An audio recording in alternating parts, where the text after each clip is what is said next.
Wala nang maraming paligoy-ligoy pa, diretso sa punto na. Maiksi lang ang komentaryo, pero diretso sa punto. Maraming kuro-kuro, may tiwali, may totoo. Dito, sa puntong diretso tayo. Punto, diretso.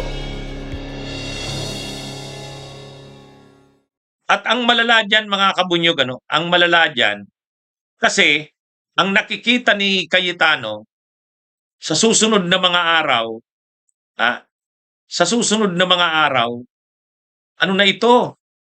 Lalo pang ah, lalo pang lalala. Kasi ang nakikita ni Cayetano, yung mga yung mga senador, maglalabas ng kanilang ebidensya para ipakita na talagang ginigipit sila. Oh. Sabi ni Cayetano, magpapakita sila ng mga ebidensya na di umano'y tinatakot sila ng mga senador. Ito yung sinasabi. Ebidensya ng umano'y pananakot sa mga senador, posibleng ilabas sa mga susunod na araw. Ito yung sabi ni Cayetano. In the next few days, option po ng ibang mga senador, yun maglabas ng ebidensya sa mga pananakot na ginawa para hindi namin mabuo yung independent na Senado. Close quote. So, ibig sabihin, walang planong magrenda, walang planong magpreno ng tensyon sa Senado, itong si Cayetano. Ang mas gusto niya pa, lalong palalain.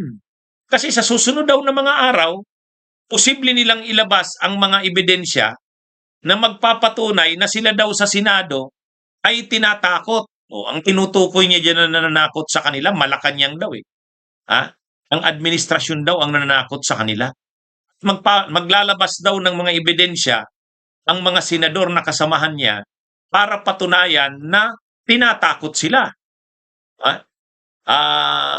Na ayaw daw ng Malacanang na magkaroon ng malayang Senado. Ang gusto daw ng Malacanang ay kontrolin ang Senado. Ayaw daw ng Malacanang nitong grupo nila. Kaya maglalabas daw sila ng ebidensya ng ganyan. So anong gagawin nito? Ang gagawin ni Cayetano, papalalain ang away. Hindi na lang ang minorya ang inaaway niya. Hindi na lang sila Soto, sila Lacson, sila sila Kiko Pangilinan, sila Risa Ontiveros, sila Tulfo. Hindi na lang. Ang gusto niya na ngayon kalabanin ay ang mismong Malacanang. Kaya mga kabunyog, mga kababayan, medyo matindi itong gagawin na ito ni Cayetano, mga kabunyog. Actually, ang mapaparalyze nito, hindi na lang yung operasyon ng Senado, pati yung tension sa politika. Yung away ay lalala, hindi na lang within sa Senado, kundi sa pagitan ng executive at saka ng legislative, per chamber. Yung upper chamber, yung Senado, ay makikipag-away sa palasyo. Mga kabunyog, ang hirap na ng magiging sitwasyon ng bansa natin. Mukhang walang plano si Cayetano mag-tone down eh.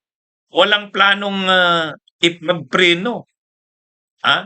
At sa halip na pahupain na ang away, hindi, walang plano. Kaya nakakalungkot nito, mga kabunyog.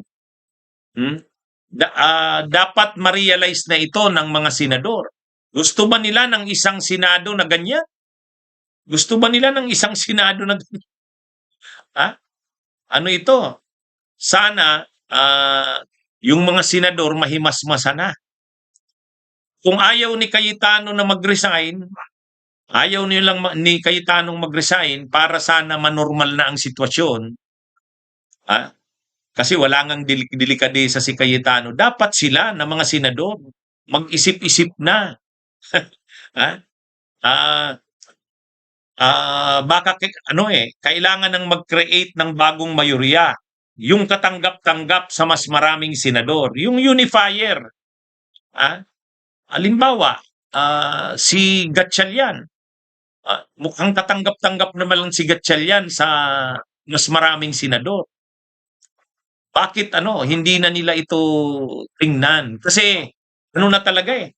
kakalad ka rin ni Cayetano ang Senado sa patuloy na tensyon. Unang-una, yung tensyon sa minorya. Oh. At mas malala pa, dadalhin niya pa yung tensyon sa labas ng Senado. Ibabangga niya ang Senado sa palasyo mismo. Kasi itong sinasabi niyang maglalabas daw ng mga ebidensya, ang mga senador na kasama niya, para patunayan na ginigipit sila, para hindi mabuo yung grupo nila na 13. Ang plano niya na siraan ang Malacanang. Yan yung mga kabunyog. Kaya lang ang problema dito, ano na ngayon? Lalong lalala ang gulo. Ang away sa politika, hindi na lang sa pagitan ng mga senador, sa pagitan na ng Senado ng executive. Kaya yung away ay magiging executive versus legislative. Ano pang mangyayari sa bansa natin? Ano pang mangyayari sa bansa natin pag ganyan? Nakakalungkot mga kabunyo. Si Cayetano wala itong planong maglaylo. Wala. Ito kunwari lang yan, nagko-quote ng mga verse sa Biblia. Kunwari lang yan, bukang bibig niya. Pangalan ng Panginoon, pangalan ng Diyos. Pero ang ginagawa ni Cayetano, ang magulo. Ang gulo ng Senado. Hindi lang ng Senado ngayon, pati politika ng bansa natin lalong magugulo. Yan yung malungkot mga kabunyog. Kaya paano ito mai-stop? Kung ayaw ni Cayetano, kasi talagang mukhang ayaw namang mag-resign nito. Kung sa sarili niya lang, mukhang walang plano eh. Yung mga naman, karamihan ng mga senador na kasama niya, pareho rin yung pag-iisip ni Cayetano. Wala. Laban kung laban, sino yan? Sila Marcoleta, sila Amy Marcos, sila Bongo, sila Bato, sila Padilla. Kahit siyempre yung kapatid niya, sasamahan na rin siya ni Pia Cayetano. Ang mayroon sana dyan na posibleng makarealize na hindi na tama ang nangyayaring ito, ay sana sila Loren Legarda, Chis Escudero, yung magkapatid na Villar. Yan sana yung may chance pa eh. Yung posible pang makaisip ng maganda. Kaya lang malalaman natin yan bukas. Ang sabi, mukhang may isa na babaliktad na bukas, may isa daw. So pag may bumaliktad na isa bukas, baka si Chis Escudero yan. 12-12 na yan, 12-12. Technically, 12-12 na yan. Kasi kung mababawasan yung 13, yung 11 madadagdagan ng isa, 12-12. O pagka ganyan na 12-12 na, dapat bilang Senate President, mag-resign ka na niyan. Ibig sabihin, wala ka namang effective na control na sa majority. Kaya lang yun na nga wala walang plano ito.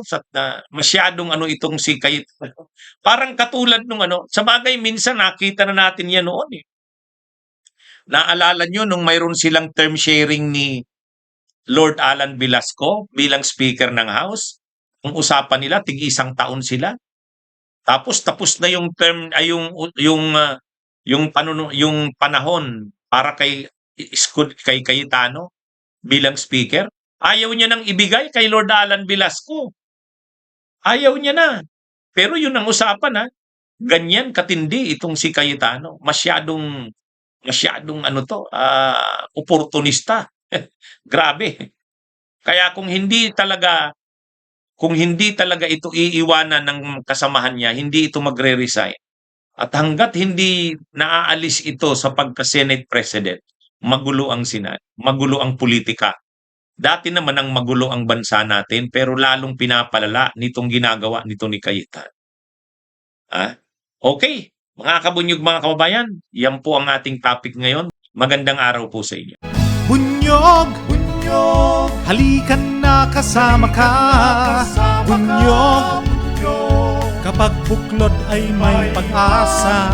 Luzon, Visayas, Mindanao, isa ang pananaw. Sa bagong Pilipinas ang bunyog isisigaw. Bunyog.